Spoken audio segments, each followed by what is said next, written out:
सीमा ने अपनी 16 साल की लड़की की शादी एक 65 साल के आदमी से कर दी। सीमा ने ऐसा इसलिए किया क्योंकि वह नहीं चाहती थी कि उसकी कोई औलाद हो, क्योंकि सीमा भी औलाद के लिए पूरी ज़िंदगी तड़पी थी। सीमा उसकी सौतेली माँ थी। जब से सीमा ने पिंकी के पिता से शादी की थी, तब से आज तक वो पल पल औलाद के लिए तड़प रही थी। पिंकी के पिता ने सीमा को औलाद से इसलिए वंचित रखा था कि अगर सीमा के औलाद हो गई तो वह पिंकी को प्यार करना कम कर देगी और सौतेली बेटी की तरह डरा धमकाकर रखेगी। सीमा ने बदला लेने के लिए पिंकी की शादी 65 साल के आदमी से कर दी, पर वो आदमी रोज रात को पिंकी के कमरे में जाने से पहले पता नहीं लस्सी में क्या मिलाकर पीता था, जिससे वो बूढ़ा नहीं हो रहा था, बल्कि उसकी जवानी और ताकत तो जैसे वापस आ रही थी। और सुबह पिंकी को देखकर ऐसा लगता था जैसे वह आदमी पिंकी को पूरी तरह खुश कर देता होगा, जिससे पिंकी काफ़ी ज़्यादा खुश नज़र आ रही थी। उसके चेहरे से तो लगता ही नहीं था कि वह परेशान होगी।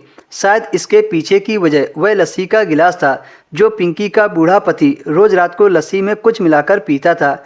कुछ भी करके सीमा को उस लस्सी के राज के बारे में जानना था, क्योंकि वह नहीं चाहती थी कि पिंकी के कोई औलाद हो। इसीलिए तो सीमा ने पिंकी की शादी एक 65 साल के आदमी से की थी जो औलाद पैदा करने के लिए सक्षम ना हो। लेकिन यहाँ तो उल्टा ही हो रहा था। वो बुढ़ा औलाद पैदा करने के लिए अपनी पूरी कोशिश कर रहा था।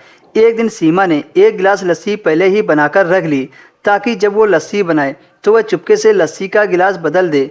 और हुआ भी ऐसा जैसा सीमा ने प्लान बनाया था। जब वह आदमी लस्सी में दवा मिला चुका था, तभी सीमा ने किचन के बाहर एक चीज़ गिरा दी।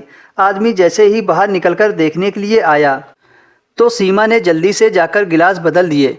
फिर सीमा ने उस गिलास को ले जाकर लैब में टेस्ट करवाया, तो पता चला कि उसने तो लस्सी में जहर मिलाया हुआ था, ऐसा जहर जो धीरे धीरे असर करता है। सीमा रिपोर्ट लेकर घर आई और उस आदमी से पूछा कि तुम लस्सी में जहर क्यों मिलाकर पी रहे हो। तो वह हंसकर कहने लगा कि जब तुमने इतना पता लगा लिया है तो और भी पता लगा लो कि मैं जहर क्यों पी रहा हूँ। एक दिन सीमा ने देखा पिंकी उस आदमी के भांजे के साथ अस्पताल गई थी। सीमा को बाद में पता चला कि वह अपनी जांच करवाने अस्पताल गई थी। सीमा ने सोचा पिंकी को क्या हो गया। सीमा पिंकी के पास गई और पूछा, क्या हुआ तुम्हें, तुम हॉस्पिटल क्यों आई हो। पिंकी ने जो बताया उसे सुनकर सीमा के होश उड़ गए। पिंकी ने बताया कि मेरे शरीर में जहर फैल गया है। सीमा ने पूछा, क्या तुम्हारा पति तुम्हें भी लस्सी पिलाता था। पिंकी ने कहा, हाँ, कभी कभी वह मुझे भी पिला देता था। सीमा ने पिंकी का अच्छे से इलाज करवाया और कुछ महीनों बाद पिंकी एकदम सही हो गई। सीमा को अपनी गलती का पछतावा था। बदले की आग में उसने अपनी सौतेली बेटी की शादी एक 65 साल के आदमी से कर दी थी।